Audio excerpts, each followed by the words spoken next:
Well, hello and welcome everybody. I'm Colin Peckrin, a program director at Grantmakers in Health, and I'll be moderating today's webinar, Making Healthy School Food Accessible, Key Lessons from the Pandemic. School meals have been a key mechanism for improving family nutrition and addressing childhood hunger for decades, and philanthropy has helped champion many improvements over the years. However, while the pandemic reaffirmed the vital importance of school meals, it also laid bare the inadequacies and inequities that continue to persist across the country. With a potential Child Nutrition Reauthorization Act on the horizon, there is a real opportunity for significant changes to the school food landscape. So today, we're going to embark on a discussion of the challenges school meal programs are facing due to the pandemic, some of the key lessons we've learned over the past year or more, and the roles of grant makers that they can play to ensure that schools and communities are equipped for success. And to help us with this discussion today, we are joined by three fantastic speakers: Crystal Cooper of Chicago Public Schools, Rochelle Davis of Healthy Schools Campaign, and Colin Schwartz of the Center for Science in the Public Interest. So without any further ado, I'm going to go ahead and mute myself and turn things over to Crystal.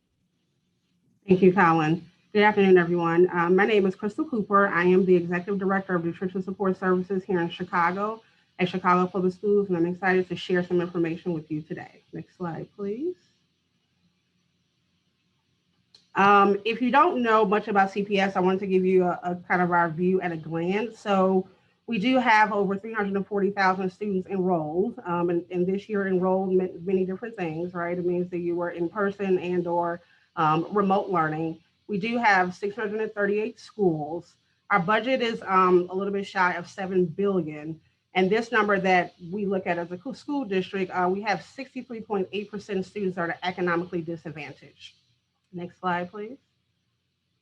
When we think about nutrition support services at a glance, the way we look at our business is we really look at meal counts because the meal counts are what drive the revenue we receive as a school district. So for every meal, we receive a reimbursement for every type of meal. So breakfast, lunch, snack, pre-K, supper.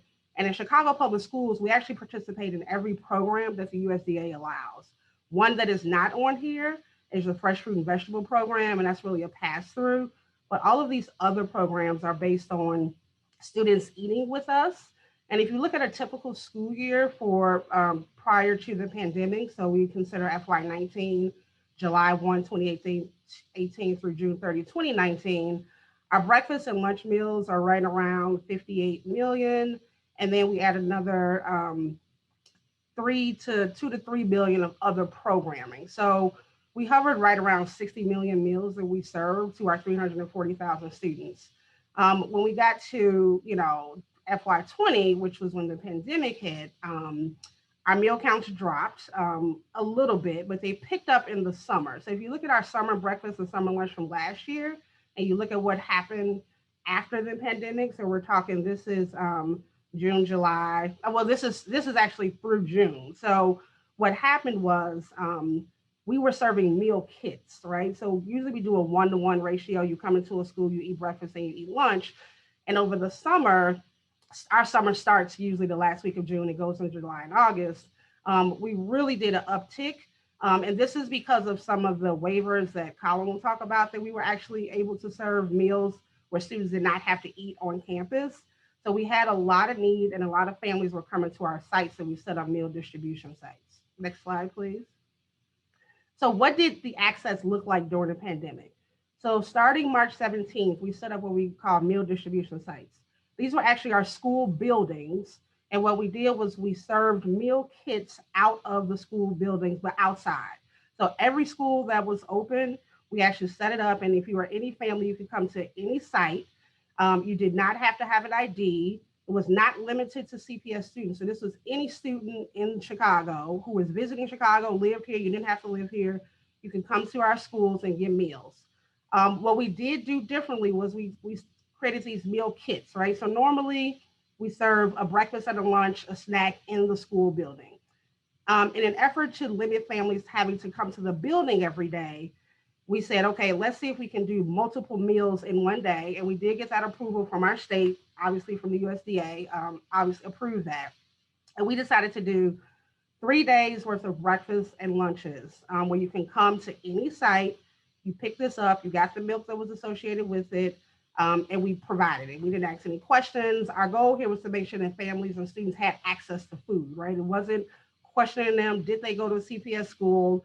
We knew that we were a space where students normally eat, right? You come to school every day. Now you're not in traditional school. So we said, we don't want the students to have to worry about that, right? Because they're still technically doing programming. They're just not physically in a brick and mortar building. And as a school district, we were given the opportunity to allow this to happen. So again, we have meal kits. You can come. The goal at the time was to come every 3 days because you had 3 days worth of food.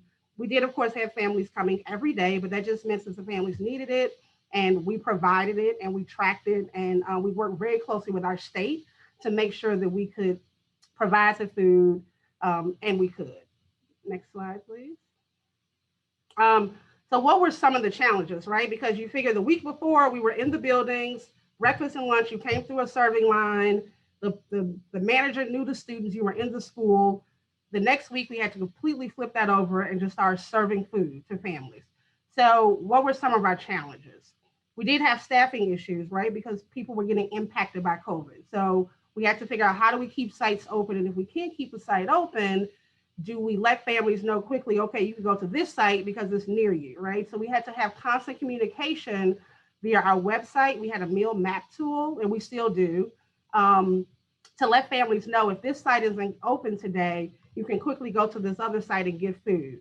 Another challenge we had was as we worked our way through the summer, not knowing if waivers to allow students to take home would be extended, because a big part of this was the fact that you didn't have to eat on site.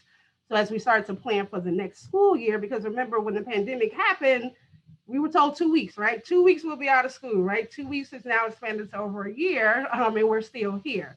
So we had to plan as school nutrition professionals as if maybe school was going to be back in session in August and September of 2020, but it was not, but we had to plan for it. So not knowing exactly if the waivers would still allow that, we still planned and we were saying we're just going to take the hit if they don't. We were going to apply to our state and kind of go through that. Not knowing if the food was going to students and families in the beginning, and some of my colleagues in other large districts had this. Are we serving homeless people? Are we serving families with no students? Who are we actually? Because remember, the student didn't have to come to the building. It was an adult who can come to the building and get food because we were just serving as a food distribution site. So some folks got a little anxious about that. I didn't really get anxious about it. We were going to figure it out, but it did happen where we're like, and our people going from site to site. But what that really said was that people needed a food, right? So you could argue some people were taking advantage, but my thought is people needed food, right? So whether they were taking advantage or not, it's not up to us to decide that. So it was just kind of the conversation of what's happening. Some of the managers like, well, do we turn people away? We're like, absolutely not. You do not turn anyone away. I'd rather be on the news for giving away food than on the news for turning somebody away. So we were not going to do that at all. We had to train the staff, right, on making multiple meal kits, right? So it's like an assembly line at this point. They're putting apples, oranges, they're wrapping up things individually, right? Because we don't want folks to have to pick through things, and then making a kit. This is something very different that they have not done before, because they're serving food, cooking food in a kitchen, and they're serving it one by one as the student comes up. So now we had to train them to kind of wrap things up, put them in bags, tie the bags up, and really get comfortable with doing that. That was a big adjustment for the staff. Next slide, please. Additional challenges. So the first weeks that this happened, we had several sites where literally we ran out of bags. We didn't run out of food, but we're thinking, okay, the managers are prepping for so if you have a low volume school, right? If you have a school with 300 students and maybe only 100 students eat, you only had that data set. So you're not thinking, I'm in a community though where the need may be different. Because remember, at CPS, we have students that are bussed into different communities, right? But your school may be in a community where there's a higher need outside of the community than it is in a school building. So folks were making food based on what they thought would happen, and you would come to sites and they were rushing in the back to make more food, right? So we had to send them to other sites, because remember, this first week, everything was kind of up in the air. It was a panic. People needed food, so they just went. And there was some sites who historically don't serve a lot of meals, and they were thinking kind of the same volume would happen, but that didn't happen. So we didn't run out of food. We just ran out of the fact that, again, staff have to prepare these meal kits. They had not prepared enough kits, so they're kind of running on demand. Other things when you think about the program, right? Are we giving enough variety of meals, right? Because now we want to send home things that are still exciting and fun, but they can be heated up. So we don't constantly want to do cold things. We want to do food that students want to eat, right? We want them to, it's not just about running the program and getting revenue. It's about making sure students have the nutritious meals, but meals that they want to eat as well. We don't just want to throw away food and throw away food at them. Could we keep up with our local requirements? We have a local and healthy wellness policy that says we will serve fresh local once per week and fresh local twice per month. So we were looking at, can we still do this, right? Without, because we do have a food service management company, but I have a menu team that works with the company. So it's like, can we still source these products?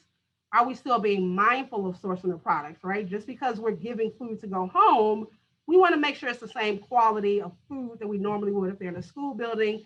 We want to hold true to what we committed to as a program.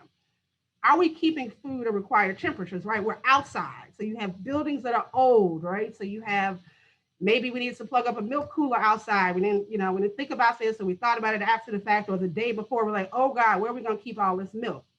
So is the milk, are we keeping it at the right temperature?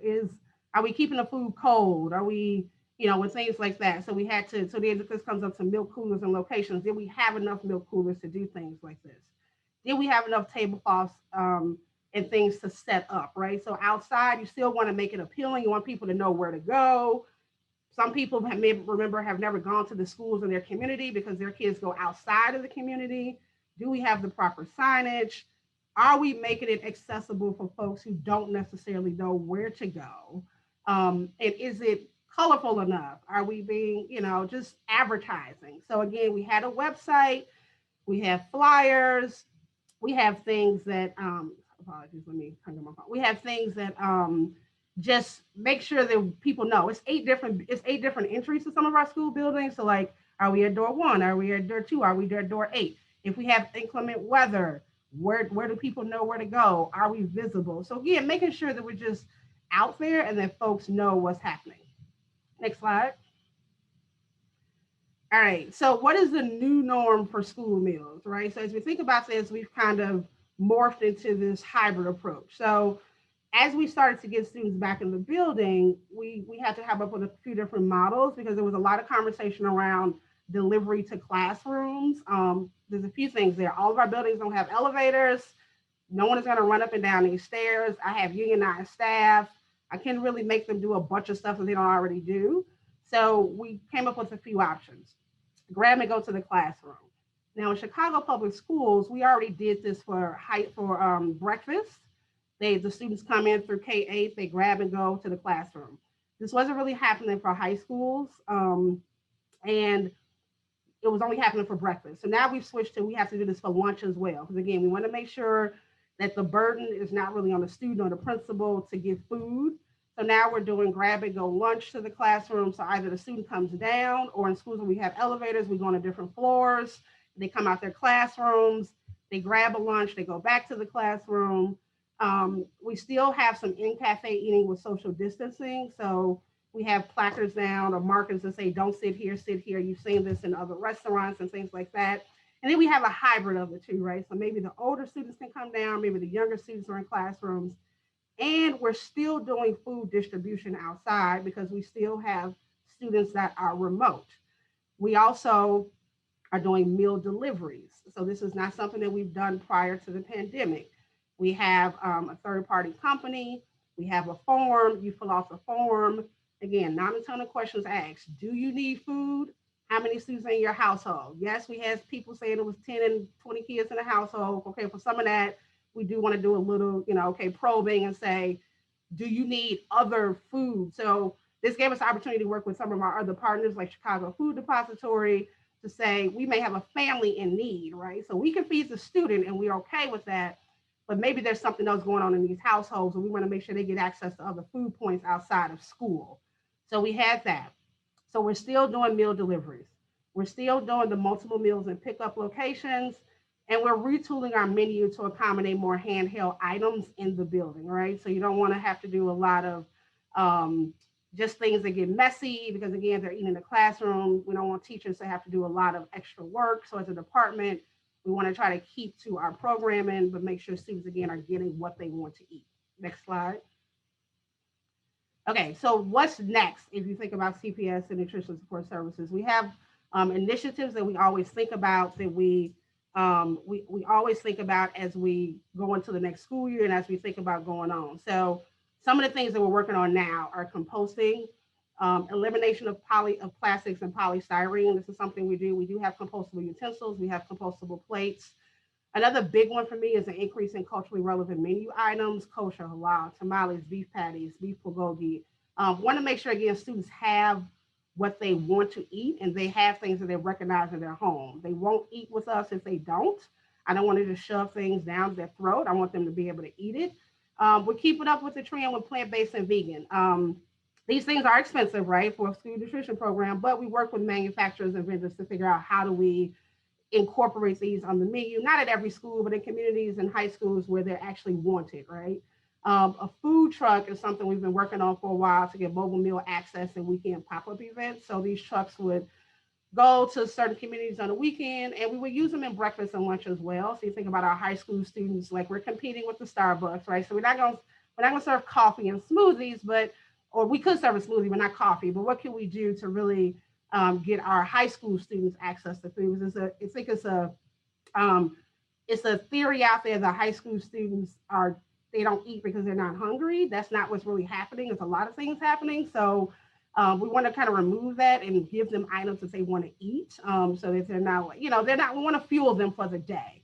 And then we have partnerships with local chefs on our menu, right? So again, local is a big thing for us. And then folks get to see people that look like them making food, right? So we want folks to be, we have a lot of Chicago's rich with, history and food and everything. So we work with local chefs to really work on menu items that are familiar to the families and the cultures of the Chicago Public School students.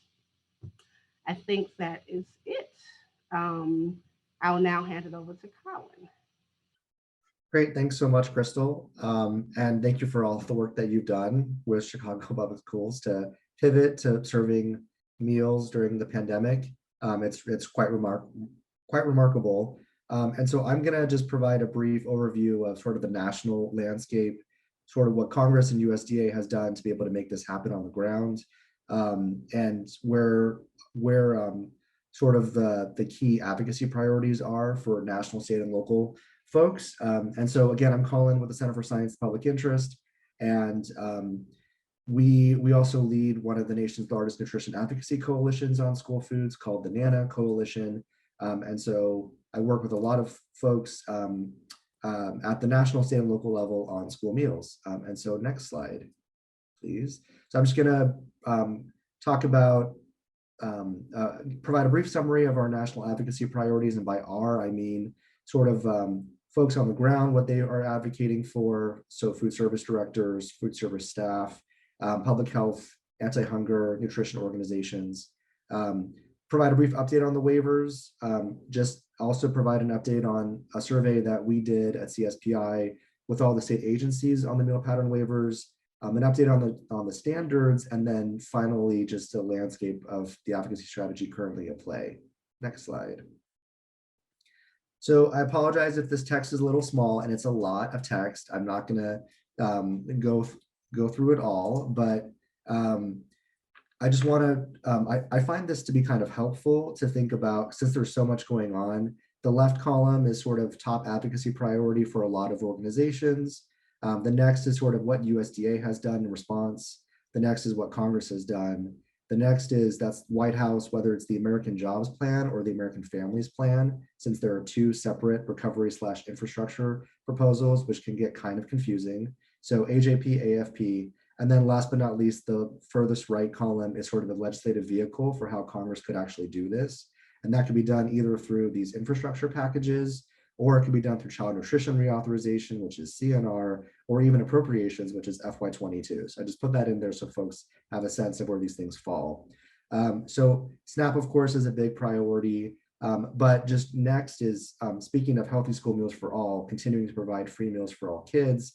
USDA did extend those waivers through June of 2022, which is terrific to see. Congress had provided that waiver authority through September. There's also a universal meals bill that was just introduced in the Senate and the House. The White House has sort of a watered down version of this proposal to expand CEP. So going short of calling for healthy school meals for all permanently, they call for expanding CEP. So I just want to flag that. Same with pandemic EBT, that a lot of us are calling for that program to be made permanent. We have pandemic EBT through the length of COVID, and the White House is calling for at least summer EBT to be made permanent, but organizations are calling for an EBT program to be permanent, not just for the summer, but when schools are closed, weekends, holidays. We're asking for additional funding for WIC and also schools and CACFP. Crystal talked about, so in the beginning of the pandemic, a lot of schools had reduced participation while their costs either stayed the same or increased. And so a lot of schools are facing a deficit in spending. So there's still some funding that's needed from Congress to pony up for schools. They did provide $820 million for schools, but not all schools have seen that, and that's definitely not enough. And that's also for child care providers too.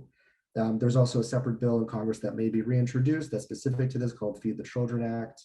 The White House has proposed investments in WIC, but they have not proposed funding to cover school costs and CACFP costs related to the pandemic. I won't talk so much about SNAP-Ed, just so folks know, we're also asking for $1 billion for kitchen equipment grants, and then also more funding for water infrastructure and testing. And both kitchen equipment grants and water has been included in the White House's American Jobs Plan. For kitchen equipment grants, also the White House talks about having schools go green. Crystal just mentioned reducing environmental waste like plastics and polystyrene. So there's mention of that. They want schools to go green. So maybe we'll see some funding for that. But the details are still TBD. Next slide. And last but not least is supporting schools to meet the nutrition standards. And the top priority for this is increasing reimbursement so the schools are better able to cover their costs to provide the healthier foods. We want USDA to provide more robust technical assistance. And also we want to strengthen the standards so that they align with the latest dietary guidelines. And what USDA has done is those meal pattern waivers, just like the waivers that allow free meals, are extended through June 2022. Congress has ponied up a little bit of money to help schools reduce sodium, but because of COVID, this has been a priority that's sort of gone further down the totem pole.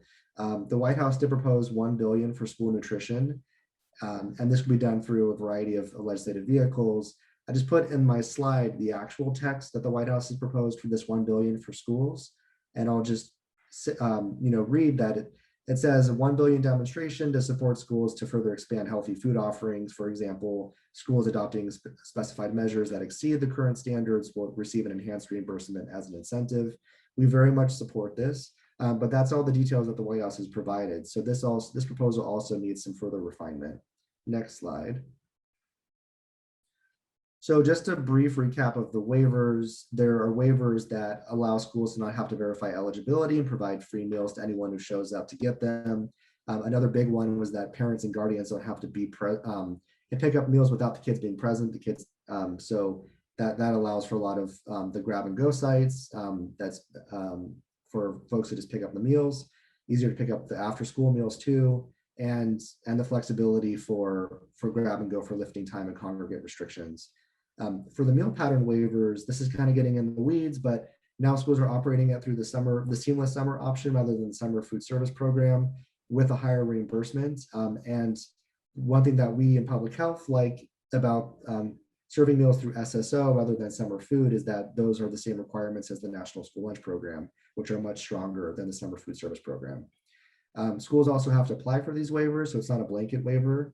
And going way back to, I think, March of 2020, when Congress passed one of the early relief packages, the Families First Act required schools to actually demonstrate hardship, so provide a rationale for the reason for the waivers. And that, at the time, the Trump administration departed from that requirement. That requirement isn't so much a burden to schools as what we've heard, and it's very important that schools continue documenting that for technical assistance purposes. So next slide. So we did a survey of all 50 states and DC, the state agencies that administer the school meals, or oversee the school meals programs. Common uses of the waivers were to meet the sodium, whole grains, and flavored milk requirements, the fruit and veggie portions and variety, providing milk in bulk, and using a single meal pattern for different grade groups. But nearly all state agencies actually said that schools are still documenting reasons for the use of the waivers, which is very important because, again, we want that information so USDA can provide more targeted technical assistance. And then we do provide recommendations on guidance for USDA to reduce the burden on schools to demonstrate hardship, while also providing the TA to address their COVID-related challenges. And so I do have a fact sheet that folks can see for the results of the survey. And once we send out the slides after this presentation. Next slide. So where are schools at in meeting the nutrition standards? USDA had rolled back the sodium, whole grains, and flavored milk standards in 2018. We and also Healthy School Food Maryland sued the administration, supported by a number of organizations, and also a number of states, including Illinois, also sued the administration over the rollbacks. We won last year in Federal District Court of Maryland. That meant that the court actually vacated the 2018 rollbacks to the original 2012 nutrition standards rule. And so technically schools are actually back to where they're supposed to be and meeting the stronger standards for 100% whole grain rich and also sodium target 2, but they don't currently have to meet those because they have the meal pattern waivers. And target 2 was supposed to go into effect school year 17-18. We are far past that. And so USDA will have to provide some clarity as to when schools will have to meet that. And same with establishing a fourth and final target to align with the 2020 dietary guidelines and also an added sugar standard. And just to also flag for folks that there are 2 really good studies of interest on this. One that came out from Tufts that showed that school meals are the healthiest source of meals for kids compared to other sources like restaurants and grocery stores and work sites. And then also we at CSPI did a study with Mathematica. It's the first of its kind that looked at how much added sugars are in schools. And no surprise that majority of schools are exceeding the dietary guidelines recommendations for added sugars. The #1 source of added sugars in school meals is actually flavored milk. Next slide. And just last but not least, the landscape of folks working on this is, again, we're focused on infrastructure of these recovery packages and also CNR. Our top 2 priorities are healthy school meals for all kids, so make it permanent, not just past June 2022. And then how do we help schools get back on track to meeting the dietary guidelines for the nutrition standards to make sure that they are providing those fruits and veggies and more whole grains, less salt, and eventually also less added sugar. A lot of folks are working through 2 major coalitions. So there's the NANA Coalition and also the Child Nutrition Forum that FRAC leads. And then a lot of these same priorities are at the state and local level where folks are trying to pass similar policies or having school districts also have strong policies through local wellness policies, things like that. We are providing grants, for instance, the Healthy Schools campaign, which you'll hear from next. There are a number of state bills also on universal school meals that are out there that we're very much supporting. And I think, and next slide, that's it for me. So thank you so much. And I will hand it over to Rochelle. All right, well, thank you so much. Thank you, Colin and Crystal, but it's a pleasure to be here sharing this virtual stage with 2 of our key partners. For those of us who've been working on school food for a long time, it's so nice to see a renewed national attention on the school meal program. We did get a little spoiled by having Michelle Obama raise the profile of school food so effectively. And while it's unfortunate that it took a pandemic to bring the issue of school food back into the limelight, I'm glad that we're all here today talking about it. My comments today will build off the presentations you've already heard by focusing on other changes beyond policy that need to take place in order to provide healthy, nutritious meals to all students. Crystal addressed many of the operational challenges, and boy, I found that very overwhelmingly. So kudos to you, Crystal, and your team. I will focus more on the systems and environmental approach and how nonprofit partners and philanthropy can help. Next slide. But first, let me tell you a little bit about Healthy Schools campaign. We've been working for almost 20 years to advance policy and system change to better integrate equity and health into education policy and practice. We are Chicago-based and focused, but nationally minded. We work with parents and caregivers and at a school and community level to understand the barriers and opportunities to better support student health and school wellness. We partner with Chicago Public Schools to advance policy and practice and advocate for state and federal policies and systems change. We work across many areas, including indoor air quality, school food, green schoolyard, school health services, as well as how to integrate health into education metrics and accountability systems and build effective cross-sector partnerships. School food has always been a main focus of our work, and we have enjoyed a long and fruitful partnership with CPS and are extremely proud of the evolution the district has made over the last 20 years.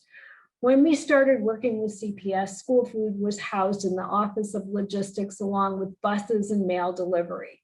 Now school food has its own department called the Office of Nutritional Support Services and is supported by a sister office, the Office of Student Health and Wellness.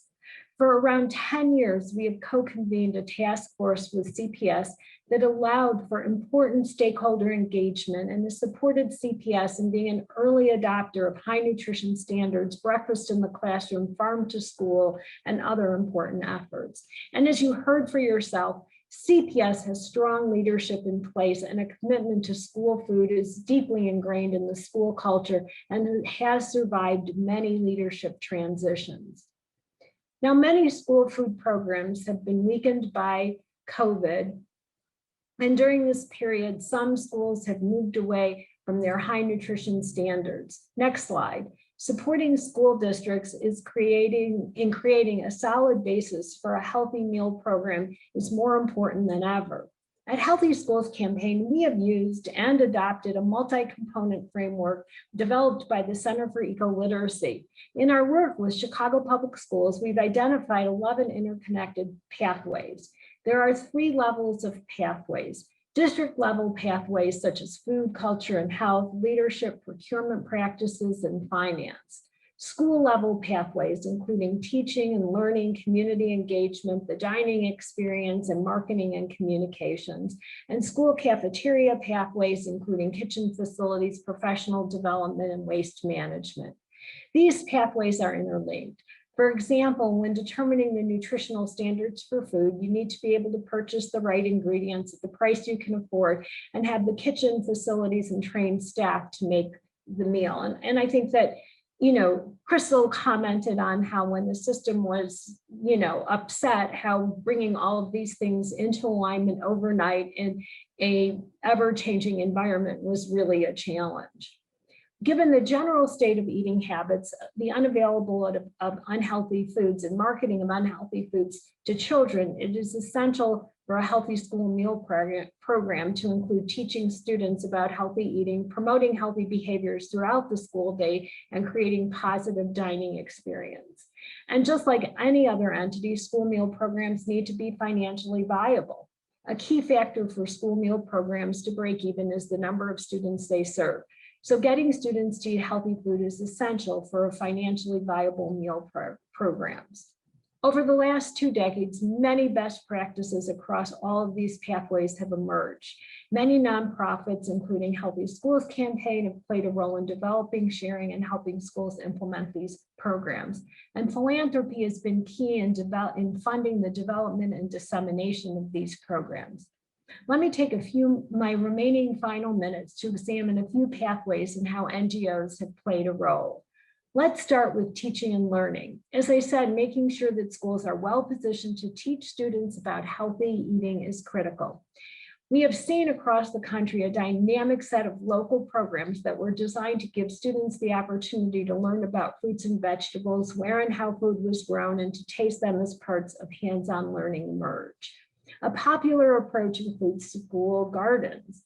In Chicago, through our Space to Grow partnership, next slide, we took a systems level approach and partnered with school district and the water management organizations to rebuild schoolyards that can support active play and outdoor learning and helped our communities become more climate resilient. All of our space to grow schoolyards include native gardens as well as edible gardens.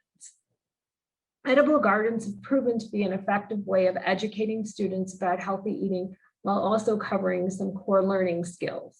While there are many local organizations, there are also national groups that support school gardens in many places.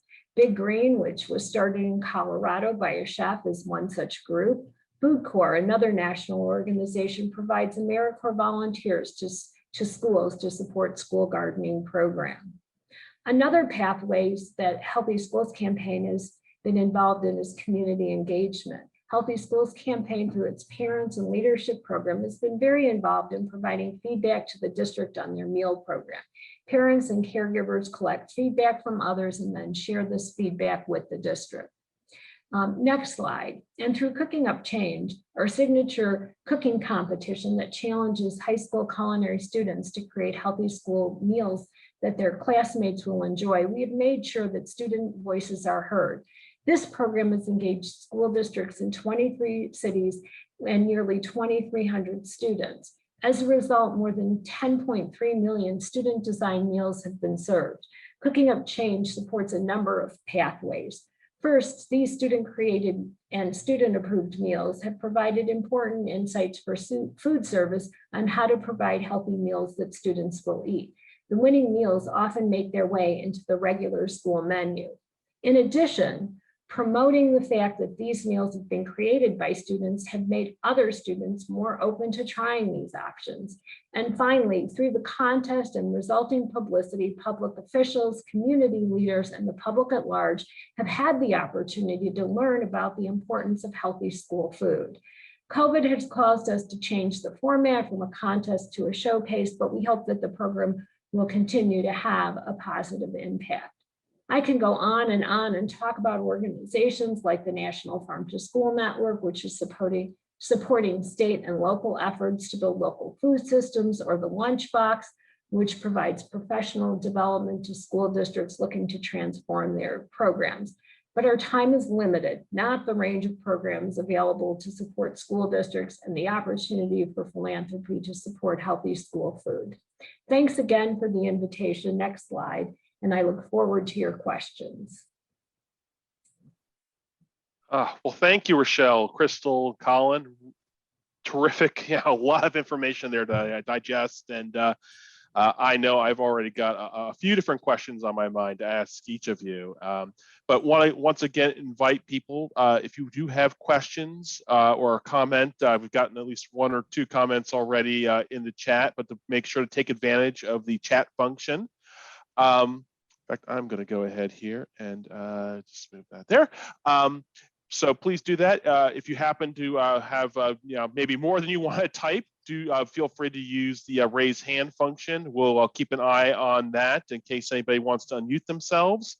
But while we maybe wait for a question or two to come in here, I did maybe want to ask the panel here a little prospectively, maybe might start with you, Crystal. I know we talked a lot about sort of, I think, some of the immediate issues that we've had as a result of the pandemic in terms of how that's impacted nutrition, in terms of what the challenges that school districts have had to face in order to meet these nutritional needs. And not only that, but also, of course, obviously just getting food where it needs to go. But given some of these challenges, I know you talked a bit about, Crystal, like that we might need more sort of mobile programs. There might be sort of more of a focus on sort of a mixed boxes program.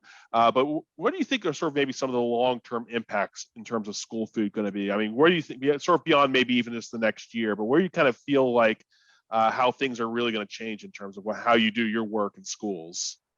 I think that what we've seen is that the USDA kind of sees, they always knew the need was there, but I think with the fact that we're now serving in a non-traditional model and the fact that students and families have been coming to using school buildings, right, as kind of the epicenter of getting things, right? So that's what happened with us too. So because the school building was still open, we had a lot of organizations coming to us to say, well, can we distribute diapers? Can we distribute things that we had organizations that just gave us things, and they would say, well, we have these things that we want to give, and the school building was the place to be.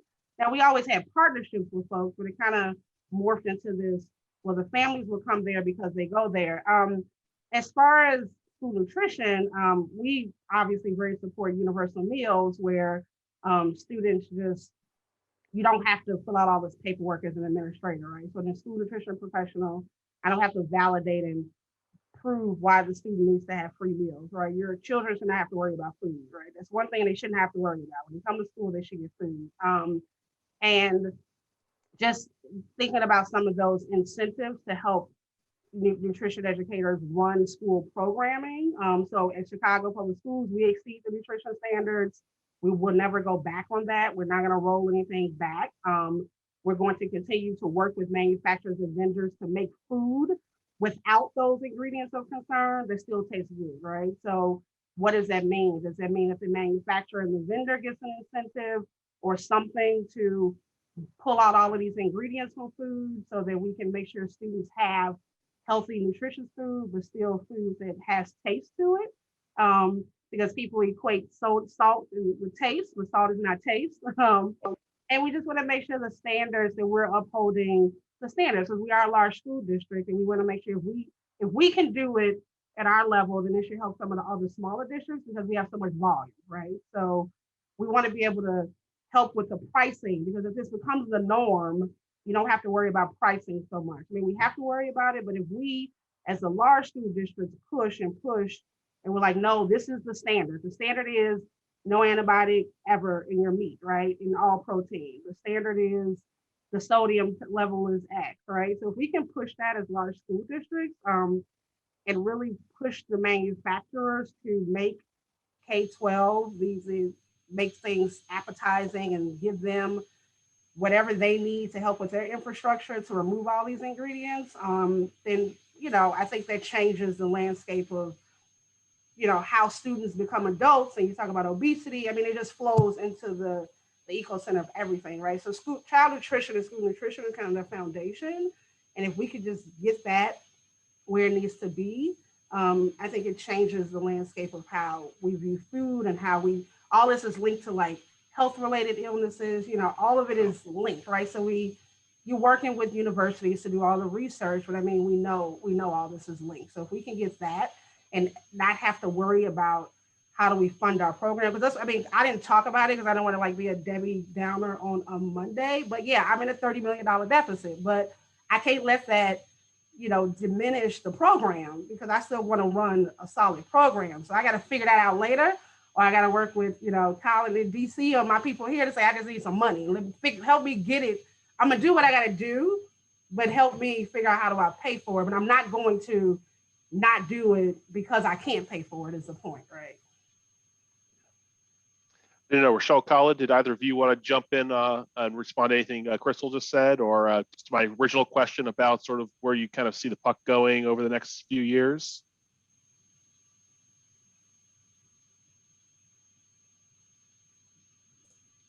Rochelle, do you want to? I wasn't sure if Rochelle was trying to say something. Yeah, go for it, Colin. I would, so being, maybe being a bit Pollyanna-ish, but I really do hope that the silver lining from the pandemic is that we can actually move to universal school meals permanently. That's been a priority for decades for a number of folks, and even January of 2020, before the pandemic, if you were to ask anyone, what do you want in child nutrition reauthorization, it would have been expand community eligibility, which is actually what the White House is proposing, or eliminating reduced priced meals. But no one would have said, well, it's not politically feasible, we're not going to ask for universal. And now it's how do we make this a reality? So it's completely shifted. And I think also pandemic EBT or summer EBT also is completely shifted, where before it was just, can we do some tweaks here and there to expand it? Now it's, can we just make this permanent year round? So we'll see what we can get out of Congress this year, next year, from this administration. But I would say that's completely changed the landscape. I think I don't know what my answer is, because, I don't also want to be what did you say, Crystal, a Debbie Downer? I never heard that term. I got to remember that, particularly on a Monday, let alone a Tuesday. But I feel like that there is been a real recognition of the impact, that this pandemic has really raised some really real critical issues about how inadequate our basic health and education and community infrastructures are, and how fragile and weak they are. And we right now have, leadership in Washington that is addressing them in a way that, is being real responsive to the need that is really there. But they're being able to do this by such a razor thin edge of support, like paper thin edge of support, paper thin support. And the divide after that support, it's like, is so big. And I just really worry about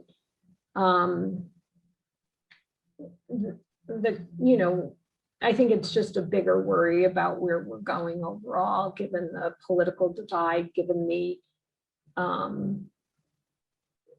political divide, given the social divide, given the racial hatred divide, however you want to describe it. And what that means about our commitment as a society to people who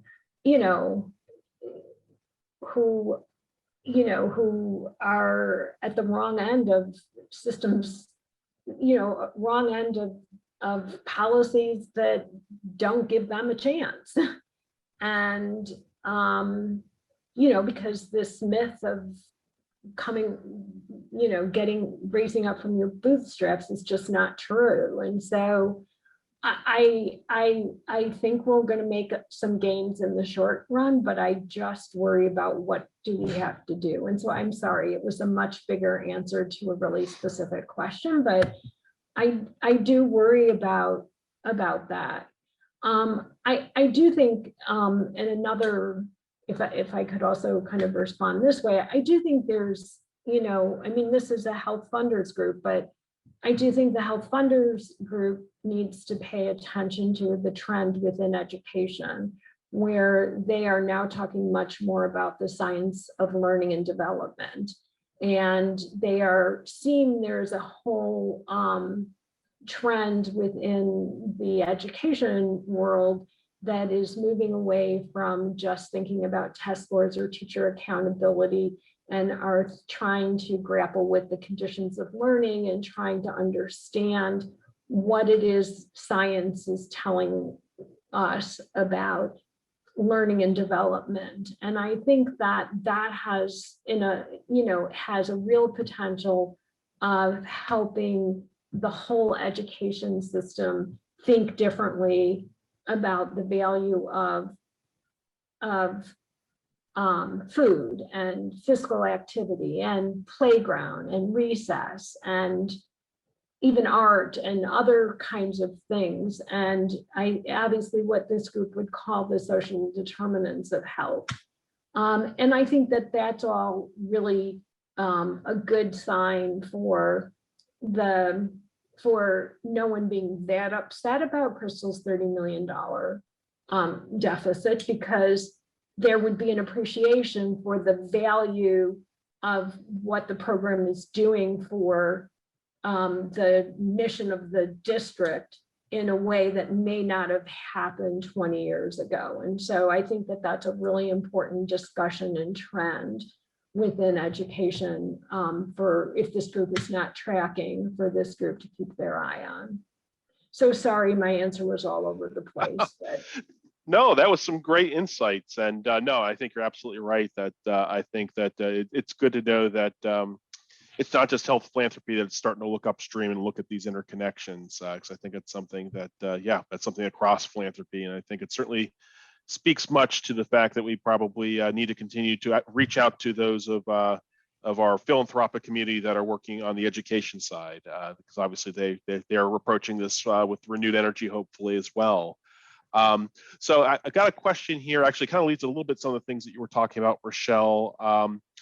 Somebody who I think obviously was at the fall forum that we had on food and policy this past fall. We had a speaker from the NAACP actually who was talking about some of the work they're unfortunately having to do, especially it's been heightened throughout the pandemic.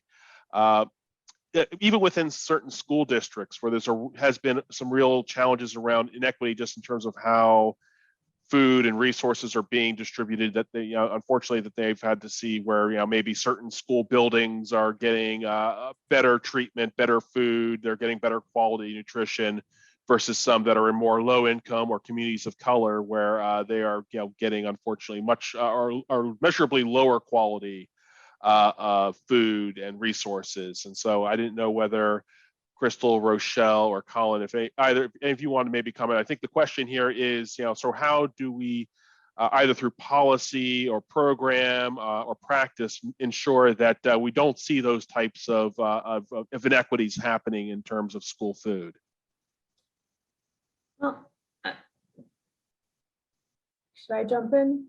Rochelle, I think you Okay. go right for it.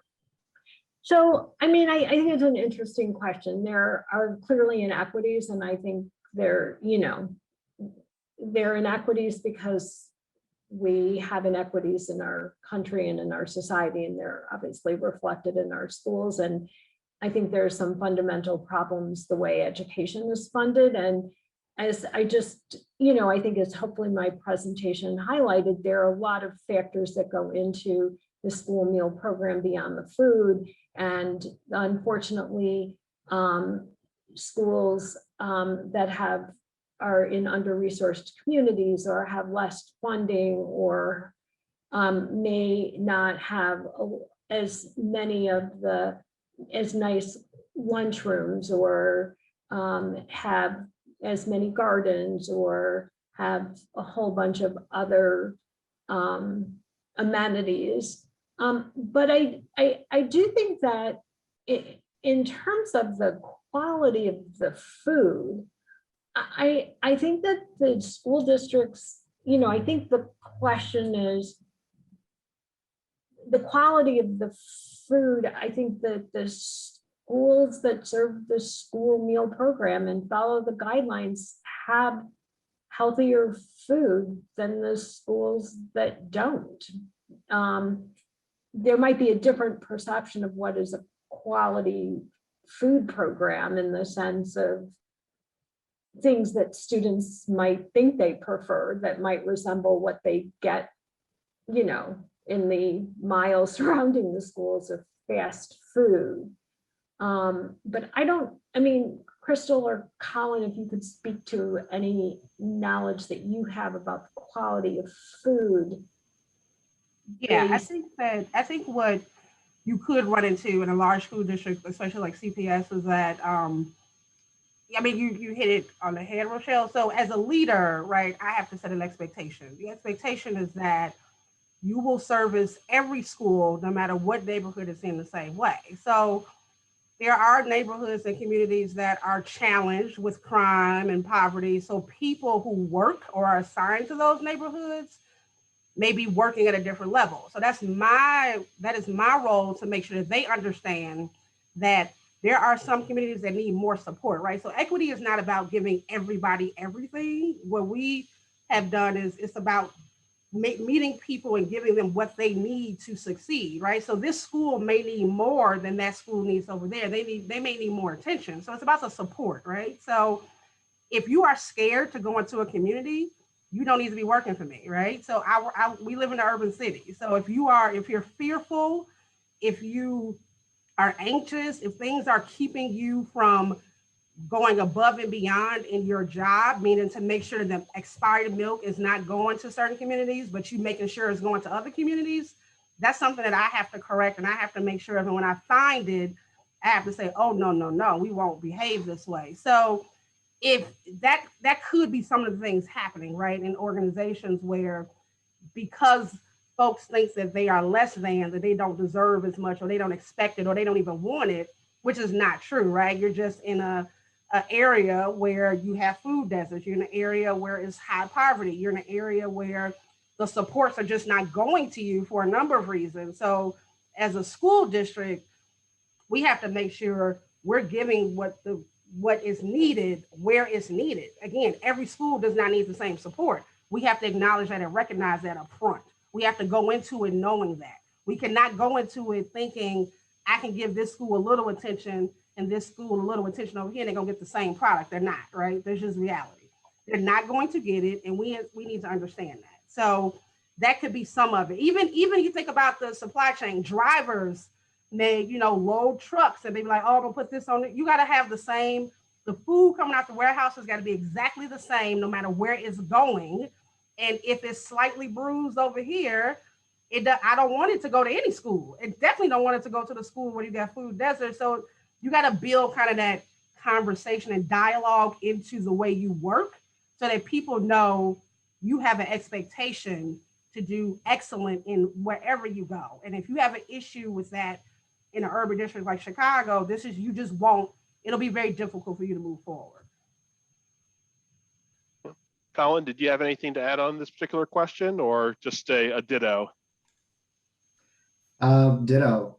I mean, the only other thing is just study after study show essentially what Rochelle and Crystal have just said. So for instance, the improvement in the nutrition standards for schools has decreased the disparity in access to healthy food between lower income and higher income schools.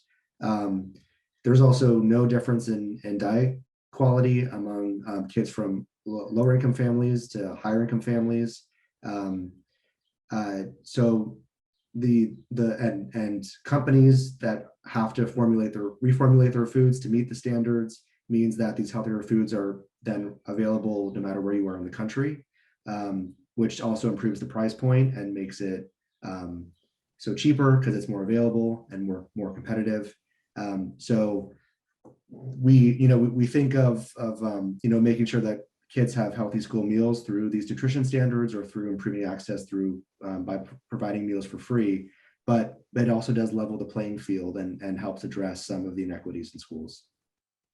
Absolutely, and I think that's a great note to end on. We have hit the hour, and I want to be respectful of everybody's time.